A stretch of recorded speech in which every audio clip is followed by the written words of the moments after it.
Universidade Nova de Lisboa hosted on December 4th and 5th the UNICA EduLab meeting, a working group of UNICA, the network of universities from the capitals of Europe.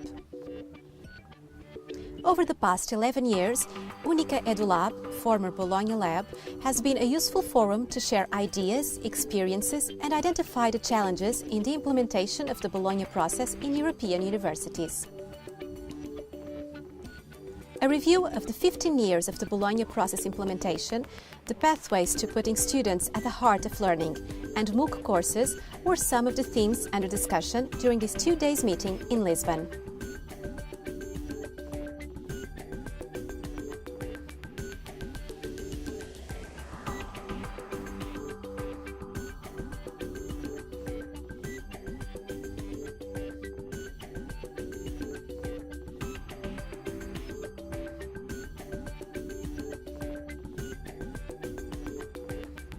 Are so different, so they vary in their approaches to learning, their self-regulation skills, their motivation, interest, very many different variables which affect their the way they study and what kind of experiences they have from the teaching learning situation.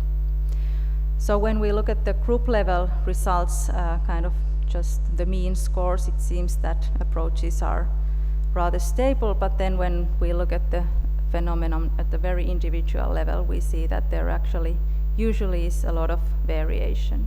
And the question that teachers pose to me is always, okay, with huge lecture rooms, how do I do student-centered teaching? And so how can I apply these ideas and these theories that you speak about to a specific student, to a specific group, or to large groups? So tensions in the university. We were not like that, but some teachers are almost like that. So we talked about all these issues a lot, and instead of despairing, we saw a window of opportunity. That universities now start to develop career services. In US it's very normal. In Europe, many universities don't even know where the students are. But this is changing. It's changing rapidly, and many universities now have 1, 2, 3 persons or 10 persons that help students find a job. Now, the Garage Erasmus is the international component of your career service. That is how I try to sell it to universities. I think it will fly. I think it's a good idea, but we have to see. It's like with every pilot, you never know. Now we are talking more about student-centered learning, and this is new development. We have new modes of teaching and learning, so MOOCs are coming on board, and e-learning. And development, changes and adoptions of other tools like standards and guidelines for higher education, for quality assurance, national qualification frameworks, ECT, EQUET, and things like that. Thank you for the invitation, for being here, and it's with great pleasure that I'll be sharing this session that has been also, it seems that there are a lot of people very curious to learn a bit more about MOOCs and what's all this about. When we talk about MOOCs, we don't actually call the followers of MOOCs for students. We call them learners. And we do that because it's not really your traditional campus student that we see as a follower of MOOC or as a learner of MOOC. Most of the learners have already had some kind of professional or academic background. At least 40% of the learners that we have had that. So this is a different perspective when we talk about MOOCs. The courses that we offer in Coursera are not credit awarding. There are also no prerequisites to enter. It's actually just a click away when you enter. The courses are free of charge, so anyone can join. To MOOC or not to MOOC? Well, I think it's quite a theatrical question. It's important to analyze this drama in its dramaturgical functions. Because there are, at my view, on my point of view, there are three drivers that put universities in jeopardy: the financial crisis, digital revolution, online teaching and learning. Powerful marketing purposes drive MOOC-free online courses, and the neologism freemium appeared as a new marketing model based on the idea of charging absolutely nothing for a basic product or service.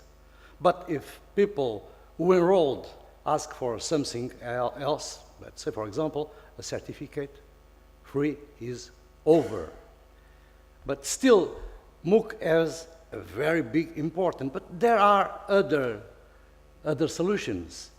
Why don't we put what we have in the market, and by that we can compete? And Europe now has got this huge problem. Now, coming back to, I don't think this should be a task of UNICA. I think that UNICA should get with this research and the common approach.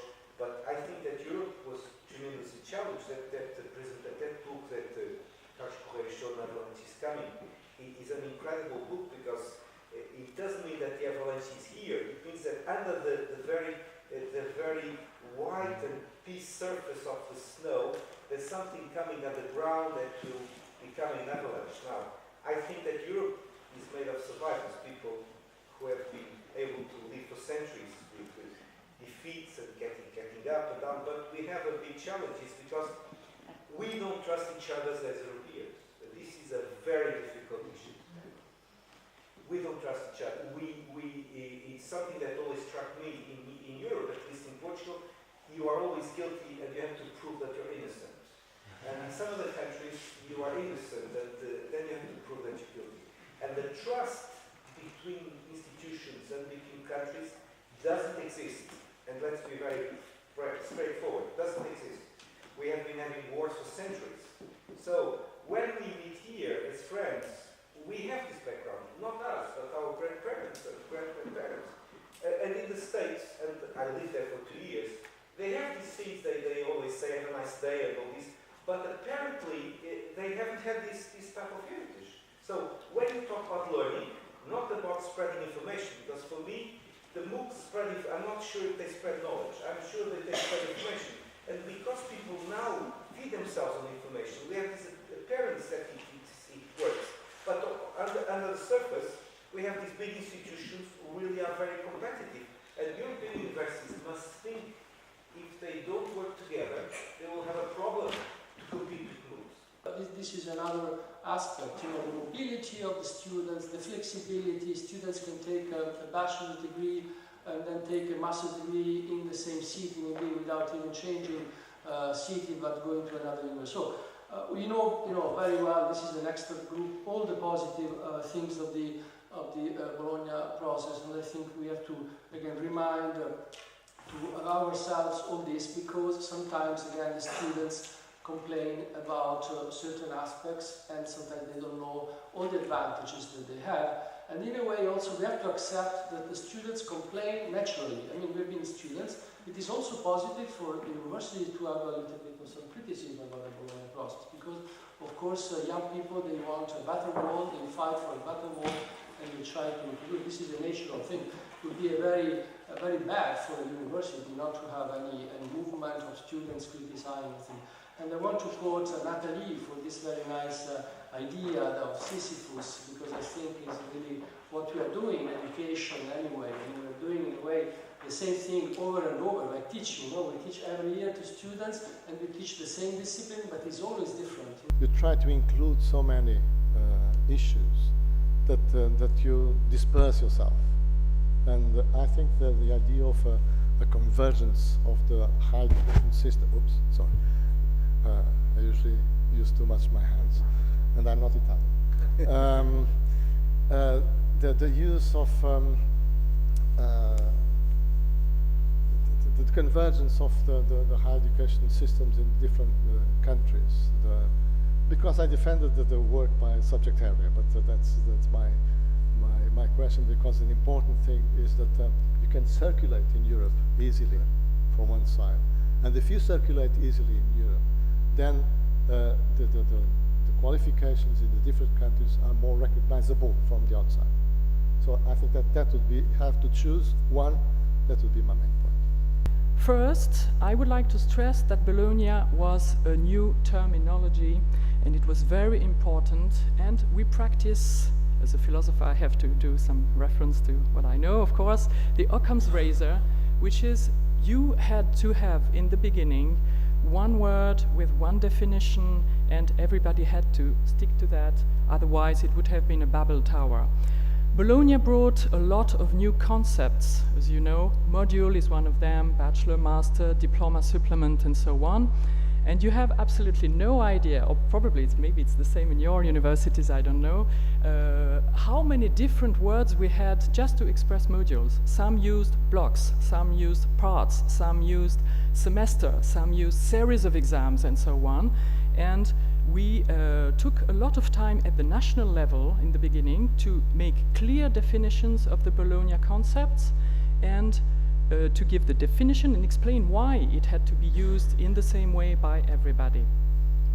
We were extremely strict on that, but it doesn't mean that it was then, if you take time to do that in the beginning, that it stays forever. I said that Bologna is a Sisyphus process, so you have to repeat things and you have to practice something like a spiral method. You have to come back, you have to repeat, you have to be, to make regular evaluation if things are changing and so on, because of course we have, like in your universities, many students changing, many professors changing, the administratives are changing, and if you don't try to always improve things, then you will see that you will go into trouble. If I should somehow conclude, the faculties have accepted the structured studies, they have found their way to deal with them, they see the problems in ongoing reform and non-stability, not in the Bologna, but as I said, it seems that the dividing line in structured, non-structured lies in the fact whether a program is semi or professionally oriented. I come to the problem of employability. I think really this concept, and I come back to Pedro Lurti yesterday, we have to be very clear with the use of the concept of employability, because many people think that we are talking about employment, and that's not employment, that's the capacity of being employable. We know that, but teachers, students, society don't understand the same way. And also the usefulness or uselessness of forms of knowledge. I think we have still a limited understanding of labor markets about interdisciplinary degrees. They are very attached to traditional disciplinary degrees. I think higher education institutions need to work better with employers. Higher education institution must highlight the importance of curiosity, of initiative and creativity of our students and consequently our graduates, and that has implications in the curricula structure. Because a lot has been already discussed in Europe and organized for student mobility, teaching mobility, but administrative staff mobility is also very important. If we want to internationalize our universities, we have to internationalize all the colleagues within the university. And so this is a project. It was a one-year project in lifelong learning program. It's over, it's finished. We submitted the final report. But within UNICA, with the support of the steering committee, we decided to support further the platform, and I will explain a little bit what it means.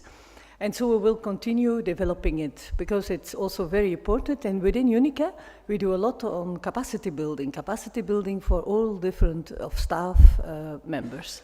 We organize every year a staff week, and last time in June I asked, we invited about 60 people from all over Europe, and then I asked the participants, when you chose Sapienza, how many other staff weeks you were aware of? And many people said 3, 4, 5, that was the maximum number. So usually when people were looking for an opportunity, until our platform iMotion was created, the choice was very limited in a way. So you had to wait for these emails, that's actually they come in maybe the wrong time of the year, and so you don't actually, maybe you cannot take the opportunity in that moment. So I think for the quality of the staff training, iMotion can be very useful. And also it was mentioned actually also yesterday, the internationalization at home is also another important aspect, because we can invite experts, we can invite other administrative and technical staff members from other universities under the Erasmus staff training to come